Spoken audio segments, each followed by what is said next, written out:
अस्सलाम वालेकुम। मेरा नाम फरहान है और मैं वुहान यूनिवर्सिटी ऑफ टेक्नोलॉजी में पीएचडी का तालिब इल्म हूँ। मैं वुहान चाइना से आपसे मुखातिब हूँ। आज आप इस वीडियो का मकसद कुछ चीज़ें आपसे शेयर करना है जो हमने इस लॉकडाउन में एक्सपीरियंस की और जिस तरह से हमने इसको टैकल किया। वो इसलिए ज़रूरी है कि पाकिस्तान में लोग इस चीज़ को इतना सीरियस नहीं ले रहे जितनी इस चीज़ को सीरियस लेने की ज़रूरत है।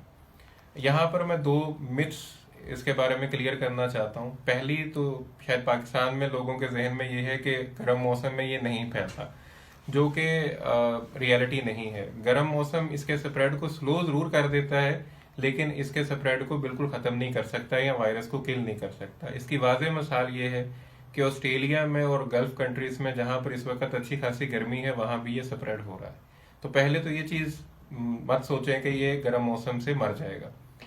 दूसरी बात ये कि हम ये समझ रहे हैं कि मोर्टेलिटी रेट इसका सिर्फ 2 से 2.5% है, तो इतने तो आम फ्लू से भी लोग मर जाते हैं और बुखार से भी मर जाते हैं, तो इसको इतना सीरियस लेने की ज़रूरत नहीं है। लेकिन हम ये भूल जाते हैं कि इसमें जितना पैसा और जितनी एफर्ट्स चाइना ने इन्वेस्ट की है इस मोर्टेलिटी रेट को 2-2.5% रखने में, वो रिमार्केबल है। वो कोई भी और दुनिया का मुल्क उसका तस्वर नहीं कर सकता, और पाकिस्तान जैसा मुल्क तो बिल्कुल भी नहीं। तो ये मोर्टेलिटी रेट बड़ा इजीली 10-12-15% तक हो सकता था अगर चाइना इतनी एफर्ट ना करता। तो ये बिल्कुल भी आम नॉर्मल फ्लू नहीं है और इसको इस तरह से मत लें। अब ये कैसे फैलता है, इसकी 3 बुनियादी है। अगर आप किसी ऐसे शख्स के कांटेक्ट में आते हैं जो ऑलरेडी इन्फेक्टेड है, तो उससे आपको ये हो सकता है। दूसरा तरीका इसका ये है कि अगर मुतासरा शख्स किसी जगह के ऊपर मौजूद था और उसने वहां पर खांसी की या छींका, तो उसके जो मुंह से वो निकले, ड्रॉपलेट्स निकले, वो किसी सरफेस पे गिर गए और उस सरफेस को, उस चीज को आपने टच किया, तो वहां से ये हो सकता है। थर्ड ये कि वो ड्रॉपलेट्स जो हैं वो हवा में मुअल्लक भी रह सकते हैं कुछ अरसे तक। तो अगर किसी जगह पर एक मुतासरा शख्स गुजरा और वहां पर वो छींक गया या खांसी की, तो वहां पर आपको ये प्रॉब्लम हो सकती है। अगर आप वहां पर ये गुजरते हैं तो आप उन ड्रॉपलेट्स को कैच कर सकते हैं। अब बात यह है कि इससे कैसे बचा जाए। सबसे पहली चीज जरूरी तो मास्क। हमारे पाकिस्तान में शायद इस चीज को एक लोगों ने मजाक बना लिया है कि जी मास्क पहनने का मतलब पता नहीं क्या है। तो सबसे जो इफेक्टिव इसका तरीकाकार है वो तो यह है कि जी आप मास्क पहने। दूसरा, हाथ अपने बार बार धोएं, अपने आप को सैनिटाइज करें। प्लस पानी पिए, गर्म पानी फ्रीक्वेंटली जितना ज्यादा हो सके सिप करें। ज्यादा एक दफा में गिलास ना पिए, 1-2 घूंट काफी है, लेकिन फ्रीक्वेंटली पिए और बच्चों को खासतौर पे बार बार पिलाएं। अपने गले को खुश्क ना होने दें, क्योंकि ये बेसिकली आपके गले में घर बनाता है और वहां से स्प्रेड करता है। तो अपने गले को किसी भी तरीके से मॉइस्ट रखें, उसको खुश्क ना होने दें। अब जो स्नीजिंग है, जब आप आम नॉर्मल कोल्ड फ्लू में भी स्नीजिंग होती है, तो आप अपनी एल्बो यूज करें बजाय के अपने हाथों की। और ये चीज बच्चों को भी सिखाएं कि एल्बो यूज करनी है, एल्बो में स्नीज करना है, हाथों में नहीं करना है। क्योंकि हाथ आप अनइंटेंशनली अपनी आंखों को, नाक को या मुंह को लगा सकते हैं। ये रुकना इस चीज से। आपने अपने मुंह को गैर जरूरी तौर पे टच नहीं करना, और स्पेशली अगर आपने मास्क पहना हुआ है तो अपने मास्क को आपने टच नहीं करना। सबसे जो जरूरी चीज कि आप अपनी सोशली तौर पे अपने आप को डिस्टेंट कर लें बाकी लोगों से। आपका घर सबसे महफूज जगह है। आप अपने घर को कैसे महफूज रखते हैं ये आप पे डिपेंड करता है। ये वायरस हवा में नहीं है, ये किसी इंसान के जरिए या किसी चीज पर लगकर आपके घर में दाखिल हो सकता है। तो आपने अपने घर को कैसे महफूज करना है ये आप पे डिपेंड करता है।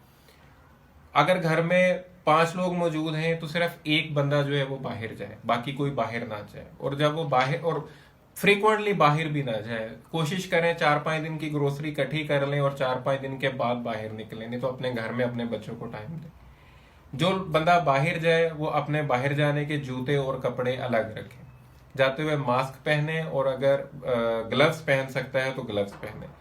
जब वो घर में वापस आए तो वो जूते और कपड़े गेट के पास ही उतार दे, उन्हें वो घर में ना लेके आए, क्योंकि उन जूतों या कपड़ों के साथ लगकर ये चीज आ सकती है। मास्क अपना वहीं पे डिस्कार्ड कर दें, और मास्क डिस्कार्ड करने से पहले उसको काट दें, या उसकी वो जो साइड पे वो होती है उसको आप तोड़ दें, ताकि वो किसी के यूज में ना आ सके दोबारा। तो कोशिश करें जो आप बाहर जूते पहन के गए हैं, कपड़े पहन के गए हैं, जूतों को आप गेट पर उतार दें और कपड़ों को आप उसी वक्त चेंज करके उनको धो दें। उस वक्त तक आप किसी के घर के किसी फर्द से ना मिलें, ना बच्चों के पास जाएं, ना अपने पेरेंट्स के पास जाएं, जब तक आप खुद को वॉशअप नहीं कर लेते बाहर से आने के बाद और अपने कपड़े चेंज नहीं कर लेते। और बच्चों को मना करें, डोर नॉब्स को ज्यादा टच ना करें, गेट जो बाहर वाला गेट है उसको ज्यादा टच ना करें। जो गाड़ी आप यूज करते हैं उसको डिसइंफेक्ट करें और गाड़ी में किसी अनजान शख्स को बैठने ना दें। सिर्फ घर के लोग उस गाड़ी को यूज करें और बेजा तौर पर गाड़ी में किसी और बंदे को ना बैठाएं। जहां तक मुमकिन हो पब्लिक ट्रांसपोर्ट को अवॉइड करें। उससे अगर आप पैदल चल के कोई काम कर सकते हैं तो पैदल चल के वो काम करें। और कोशिश करें जब बाहर हो तो लोगों से कम 6 फुट का डिस्टेंस मेंटेन करें। सबसे जो इफेक्टिव इस चीज को रोकने का है वो है कि आपने इस चेन को ब्रेक करना है। अगर ये चेन में चलता रहेगा, स्प्रेड करता रहेगा, तो ये रोकना नामुमकिन हो जाता है। जब तक आप चेन को नहीं रोकेंगे, और आपने कोशिश ये करनी है कि आप उस चेन का हिस्सा ना बने, अपने आप को उस चेन का हिस्सा बनने से आपने रोकना है। फिर सबसे ज्यादा प्रॉब्लम क्या है कि हम ये समझते हैं कि हर चीज गवर्नमेंट ने करनी है, हर चीज गवर्नमेंट करे। लेकिन जो चाइना में या वुहान में रह के हमने एक्सपीरियंस किया है कि जो सोसाइटी इसमें रोल प्ले कर सकती है उसको रोकने में, गवर्नमेंट, कोई भी दुनिया की गवर्नमेंट हो, वो ये अरेंजमेंट नहीं कर सकती। तो गवर्नमेंट पे मत रहे, गवर्नमेंट जो कर रही है उसको करने दें, नहीं कर रही नहीं उसको भी छोड़ दें। अब अपनी कोशिश करें, आप जितना खुद को आइसोलेट कर सकते हैं, जितना अपने घर को आइसोलेट कर सकते हैं, जितना लोगों की से दूर रह सकते हैं, अपने आप को रखें। जो सबसे ज्यादा एट रिस्क लोग हैं वो या 50+ एज ग्रुप, इससे बहुत ज्यादा इफेक्ट होता है, जो क्रिटिकल इलनेस डेवलप कर लेते हैं इससे। प्लस जिन लोगों में पहले से कोई प्रॉब्लम है, जिस तरह डायबिटिक है, हार्ट प्रॉब्लम है, वो अपने को इससे बचाएं। तो प्लीज इसको खुदा का वास्ता है सीरियस लें।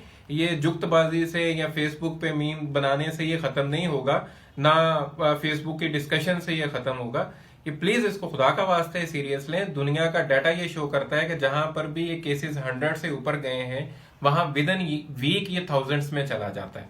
तो प्लीज इसको सीरियस लें और अपनी जो लाइफस्टाइल है और हैबिट्स हैं उसको चेंज करें ताकि इसके स्प्रेड को रोका जा सके। नहीं तो अदरवाइज ये इतना प्रॉब्लमेटिक बन जाएगा कि आप लोग उसका तसव्वुर भी नहीं कर सकते। बहुत शुक्रिया।